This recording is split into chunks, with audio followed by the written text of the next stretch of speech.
कुमार आप भी आकर के अपने कुमारी रेशमी गो अपने नाम ले जावें। कुमार मुस्कान नेताम शासकीय उच्चतर कुंदल उद्बोधन की कड़ी को आगे ले जाते हुए जोरदार तालियों के साथ में हम अपन जोरदार तालियों के साथ में मन से विदा करते हैं। बोले बूढ़ा देव की, दंतेश्वरी माई की। आज़ादी के पहले से हम जो यहाँ के मूल निवासी हैं, ये हम आदिवासी ही नहीं बल्कि पूरे मूल निवासी समुदाय जो है आज़ादी के पहले से यहाँ पर रह रहे हैं। किसी कारणवश अंग्रेज आए, अंग्रेजों के साथ कुछ और आने लोग आए और वो लोग अपने व्यवस्था के हिसाब से हमारे देश के लोगों को वर्गों में बांट दिया गया। मनुस्मृति लिख करके उन्होंने वर्गों में बांट दिया और उसको हमारा देश आजाद होने के बाद बाबा साहब भीमराव अंबेडकर उन वर्गों को एक करने का, जिस तरह से भारतीय संविधान के रूप में ये दे करके भारत के लोगों को एकता का संदेश दिया और भारत को एक धर्मनिरपेक्ष राज्य गणराज्य का दर्जा दिया। आप सभी को मालूम है, मेरे से पहले प्रोफेसर साहब भी कह रहे थे कि ये दलित वर्ग का वो बच्चा जिसको स्कूल में घुसने नहीं दिया जा रहा था और वो बच्चा आगे चल करके उनके पास 32 डिग्रियां 32 भाषाओं में और 4 उच्चार उपाधि डॉक्टरेट की, वो भी आज के जैसे फर्जी नहीं, ओरिजिनल। तो ये बाबा साहब का देन था। भारतीय संविधान के तहत आज जितने भी सारे लोगों ने बात किया है, मैं आदरणीय हमारे विधायक महोदय यहाँ से जा रही है, मैं उनसे कहना चाहता हूँ, क्या बस्तर जिला हमारा 5वीं अनुसूचित क्षेत्र में आता है तो क्या उसके अंतर्गत यहाँ के जितने भी सरकारी काम है वो संचालित हो रही है? मेरी आवाज को अगर सुन रही है तो सदन में जाकर के आवाज को बुलंद करे यहाँ के आदिवासियों के लिए, यहाँ के मूल निवासियों के लिए।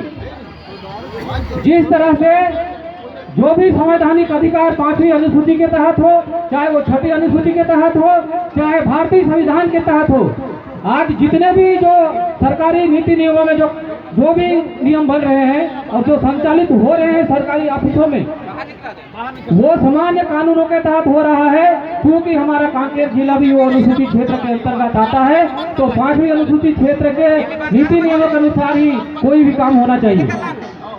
आज देखिए, हमारे पास जितने भी खदाने हैं, हम जिन जनप्रतिनिधियों को जो है सदन में अपना आवाज उठाने के लिए भेजते हैं, वो जनप्रतिनिधि वो माइक पकड़ के बैठते हैं। अब बताइए हम क्यों भेज रहे हैं उनको? मैं आप सभी बुजुर्गों से भी पूछना चाहता हूँ, हम ऐसे जनप्रतिनिधि को क्यों भेजते हैं जो सदन में जाकर के हमारे क्षेत्र के विकास के लिए नहीं बल्कि अपने विकास के लिए वो आवाज उठाती हैं और वो काम करते हैं। ये बड़ा दुख का विषय है। हमारे कोरा मामा जी कह रहे थे यूट्यूब देखने की जरूरत है आप लोगों को। अकेला आदिवासी सांसद और जाकर राजस्थान से लोकसभा में जाकर वो यहाँ दुर्गु कुंडल की बात करता है और हमारा दुर्गु कुंडल क्षेत्र और भानु प्रतापपुर क्षेत्र से जाने वाले जनप्रतिनिधि वहाँ भूख बधिर बन के रहते हैं। ये हमारा कितना बड़ी विडंबना है हमारा। इसका सिर्फ एक ही कारण है, जिस बात को एक विषैली जहर का उदाहरण देते हुए पटेल भैया ने कहा, और वो विषैली जहर और कोई नहीं है, ये जो राजनीतिक पार्टियां हैं ना, जिसमें हमारे समाज के लोग घुस घुस के राजनीति कर करके ये सब जहर को पैदा किए। अरे जीना है तो एक शेर की तरह जियो। जो अधिकार बाबा साहब अम्बेडकर ने एक शिक्षा को शेरनी का दूध बताया है, तो उस दूध को पी करके अगर पढ़े लिखे हो तो पढ़े लिखे की तरह सोचो और किसी भी राजनीतिक पार्टी में काम करने के पहले अपने समाज के हित के बारे में सोचो और समाज को आगे लाने के लिए काम करो।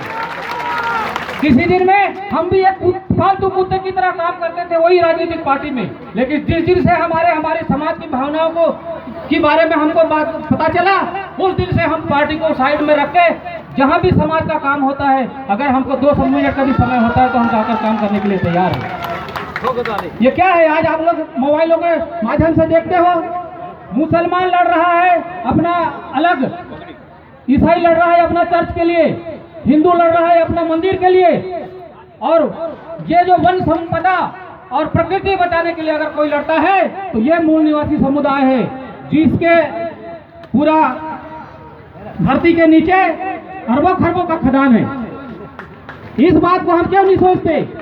आज हम इतने पढ़े लिखे लोग हैं अभी आप लोग देख रहे थे, मुझे कहने में कोई संकोच नहीं होगा, रिटायरमेंट जैसे लोग भी विभिन्न पार्टियों के तलवे चाटने के लिए पीछे पीछे जाते हैं। ये कितनी बड़ी विडंबना है, जबकि उनको समाज को जागरूक करना चाहिए। अपने उतने साल के सेवा काल में कितना अनुभव होता समाज के लिए करते तो, कितना बड़ी विडंबना है।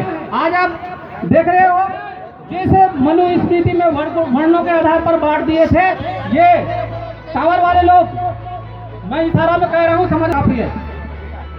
3% लोग आज पूरा भारत देश में काबू करके रखे हुए हैं अपने आप को। तो डीजे को बंद करा यार।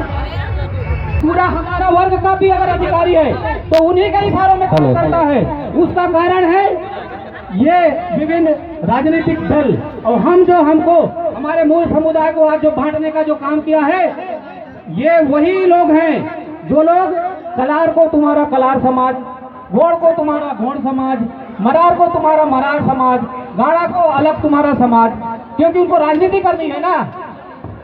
राजनीति अगर करनी है, स्वर्गीय मनोज मंडावी कहा करते थे, मैं छात्रावास का स्टूडेंट हूँ, छात्रावास में आके बोलते थे कि समाज को राजनीति करनी चाहिए, मगर समाज में कूटनीति नहीं होनी चाहिए। और आज ये कूटनीति होती है तो सिर्फ ये पार्टी के लोगों के कारण हो रहा है। क्यों हो रहा है ये? आज जो है, मैं पढ़े लिखे नवयुवक लोगों को कहता हूँ, डीजे को बंद कर देंगे भाई साहब। कहता हूँ, आप रामायण पढ़ोगे, महाभारत पढ़ोगे, जब हमारा देश में शिक्षा शुरू हुआ उस समय इन लोगों ने रामायण और महाभारत पढ़ना शुरू किया। मैं एक दो उदाहरण देके अपना बात खत्म करूंगा। रामायण में राम को मानते हैं भगवान, महाभारत में कृष्ण को मानते हैं भगवान। मैं आप सभी समाज से पूछना चाहता हूँ, गर्भवती स्त्री को अगर बीच जंगल में ले जाकर छोड़ने वाला कोई भगवान हो सकता है क्या? श्री कृष्ण अपने मामी के साथ रंगलीला मनाने वाला कोई भगवान हो सकता है क्या?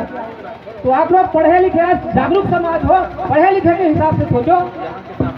क्या इन सब दुनिया भर के बरगलाने में लगे हुए थोड़ा सा बोल सकते हैं आप नरक में जाओगे? कहाँ नरक है? इसी धरती में नरक है, यहीं पर भगवान है, यहीं पर सब कुछ है। माँ बाप से बड़ा भगवान इस दुनिया में कोई नहीं हो सकता है। हो सकता है क्या? तो इसलिए आज जितने भी जो शिक्षित जो नवयुवक साथी हैं, उनके कंधों पर यह जिम्मेदारी है। कल के दिन में, आने वाले समय में, आज आप ही राजनीतिक रूप से हो चाहे किसी भी रूप से आप आगे काम करोगे। और कहते हैं हम कि हमको राजनीतिक अधिकारी नहीं है।